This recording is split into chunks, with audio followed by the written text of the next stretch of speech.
Let's talk inner child work. I get a lot of questions about what I mean by inner child work, which is interesting to me because I just assume that most people who are on my channel are already doing that kind of work. But I want to give a different perspective of inner child work than the traditional perspective also. I absolutely love inner child work. I think it's necessary for all of us. And the premise is that we all have an inner child that didn't get its needs met in the way that that child would have desired. And the way in which we do inner child work is to hold space for the child in us that is still trying to get those needs met subconsciously, that's still begging to just be received by the world and to be allowed to express itself and to be let out. And a lot of us have wounded inner childs that we had to repress ourselves and keep that child silenced throughout our lives. So when we start to engage in inner child work, a lot of us are going to engage in inner child work from the position of the way that we were parented, right? So we might say, I acknowledge my inner child, I love my inner child, I'm tending to my inner child, while also going, it's taking too long.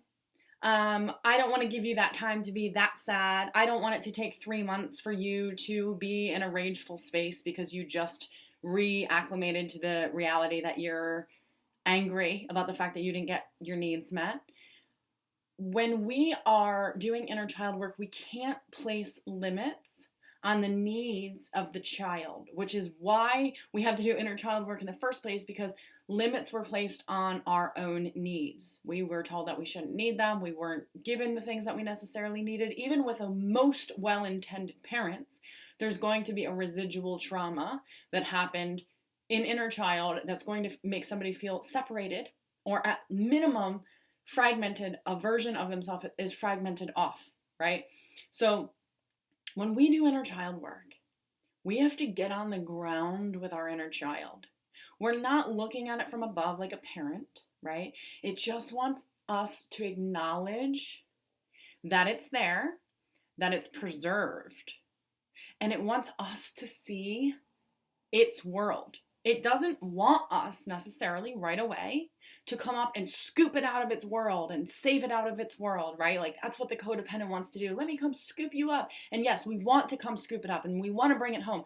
But when we get that inner child home, once we've taken the adult initiative to come say, I'm going to engage with my inner child, we got to get on the ground with it.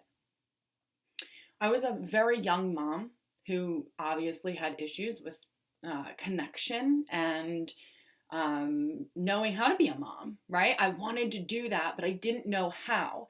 And I was unwilling to not take the initiative to actually do it. So in the very beginning of motherhood for me, I forced myself to get on the ground with my 2-year-old or my 18-month-old for 15 minutes a day. I literally, and it was so painful at the time, which is so sad, but I would force myself to sit and see his world and to engage in his world as his world was. Instead of trying to be like, hey, come to me, be my adult, come do my adult things with me, I would have to sit and play trucks. I would have to sit and listen to his stories that made no sense to me. I would have to literally be on the ground in his world to connect with him.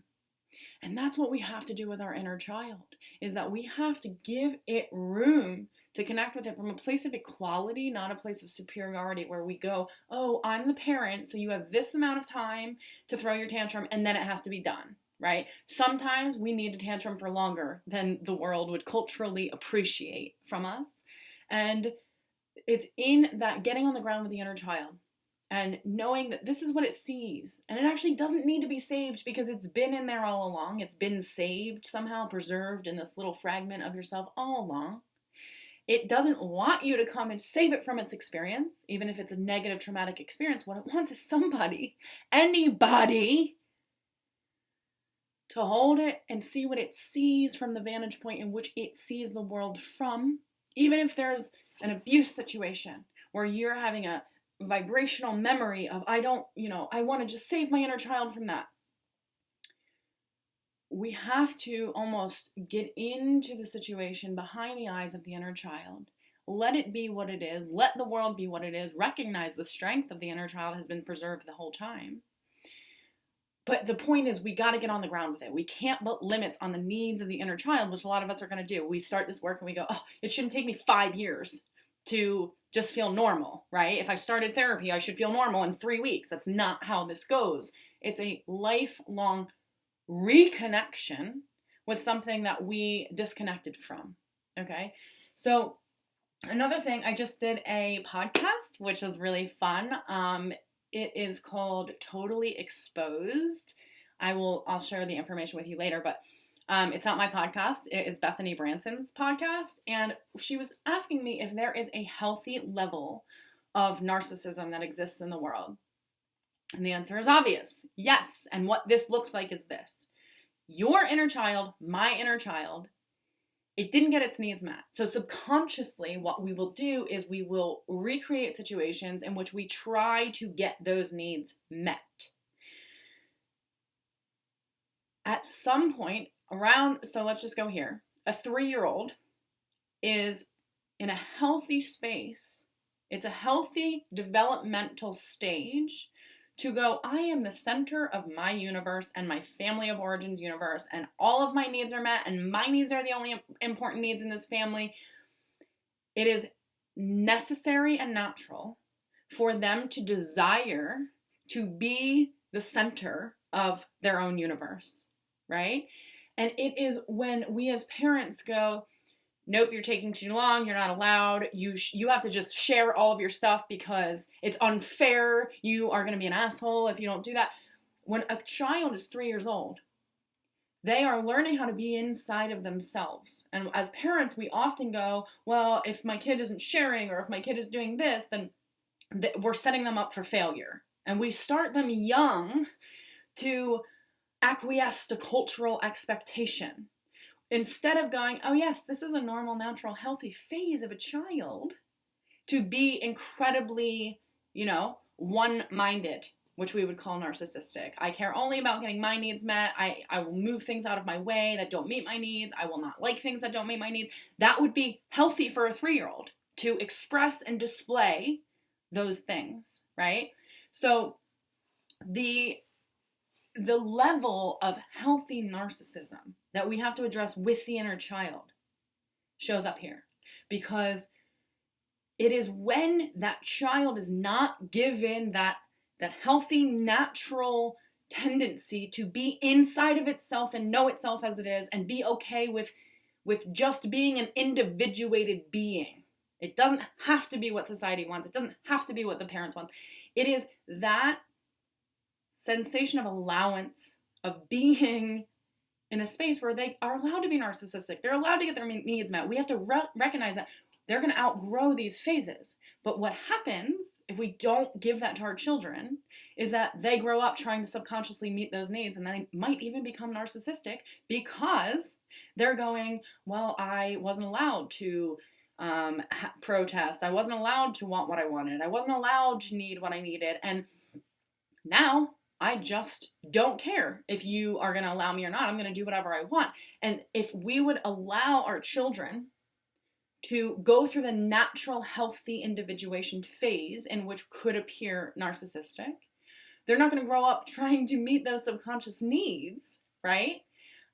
So yes, there's a healthy level of narcissism in the development of a child.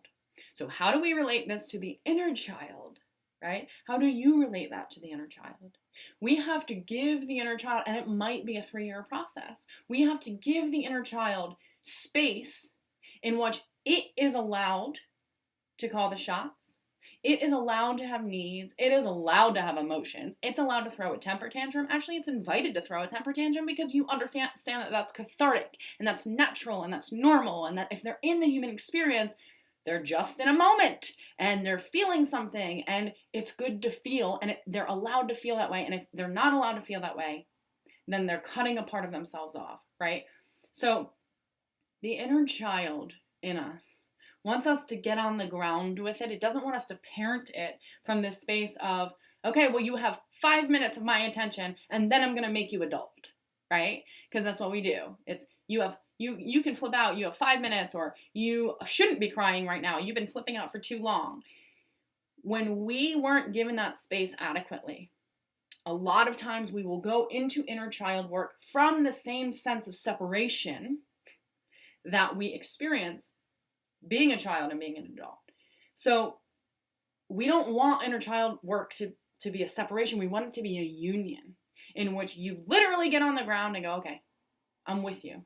Don't need to change anything. I don't need to save you. I don't need to pull you out of this experience. I'm just going to be with you right here. I'm going to be right here with you, and I'm going to let this be okay, right? We have to give it time. And then people might say, well, what about how long should I give it? What I want to say about that is if you genuinely get on the ground with your inner child and you do inner child work, or you are going, okay, I recognize that I didn't get this need met. I feel sorry for myself because of this. If you can give it time in full acceptance of the idea that you're going to give it time, it's going to take far less time than if you put a time limit on it. If you can really accept, okay, I'm going to get on the ground with my inner child. I'm going to see some really dirty things I don't want to see. I'm going to see some, I'm going to smell some things I don't want to see. I'm going to be triggered by this, but I'm going to stay. I'm going to stay in that situation with my inner child. I'm not going to leave it. I don't want it to come to me. I want to go to it. I want to be there for it. I don't want it to just be this thing in me that I'm trying to like carry around and save all of the time. The inner child has been there all along. It doesn't need to be saved, right? It just wants to be seen, and it wants you to see its world. So we're not doing inner child work from the space of separation of parenthood where we're looking down on it and going, hey, I'm going to save you, I'm going to help you, or I'm going to reprimand you for taking too long or having too many needs. We're getting on the ground with it, recognizing the needs are there, recognizing that the desires are there, and allowing it to be true, recognizing that the trauma is there and it's preserved, right? We want to see the inner child not in pity, but in compassion and preservation, because that's how it's looked at us our whole lives as adults. So the inner child is looking at us and we're looking at it, but we want to get on the ground with it so we can look through it, not at it. So I hope that this helps you to understand that when you're doing inner child work, it's very likely, if you're actually willing to accept getting on the ground with the inner child, it's going to take a hot minute, and it's going to take some resources that you used to give to other people and invert them. And that's going to feel a little bit awkward, and it's going to feel a little bit selfish. And then all of a sudden you're going to feel whole, and you're going to have all of this overflow to give to the world because you actually got into your wholeness by allowing the inner child to have a voice, by seeing what it sees, by not trying to preserve it, by giving it the attention it didn't get in the first place, by being with it in the spaces that it wasn't allowed to be. When you can do that, you become a whole person. And that inner child is just you. It's just you. You've been here all along, right? But we have to go through that phase of, and it's so interesting, I can't even believe I'm about to say this.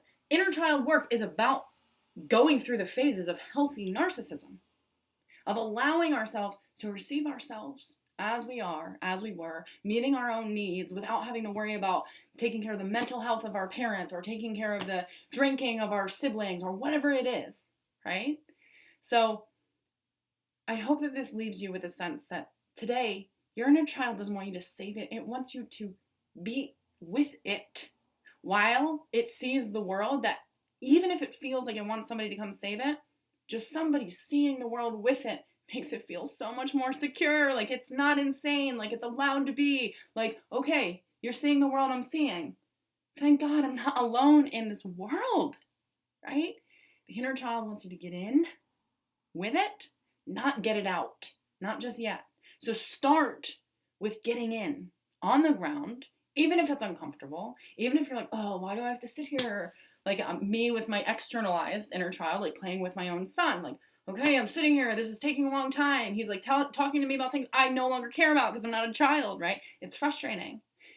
And it's necessary for connection. And in that case, for my son and me, it was necessary for our connection. But what was more important is that it was that sense of work is necessary for my connection to myself, okay? And it's going to be the same for you. So inner child work is about getting on the ground, not getting the child up in the sky with you. So happy New Year, my friends. I'm so glad to be back. I've taken a little hiatus lately. Things have been a little nuts, but I'm thinking about you guys, and I hope this is helpful for you today. Bye.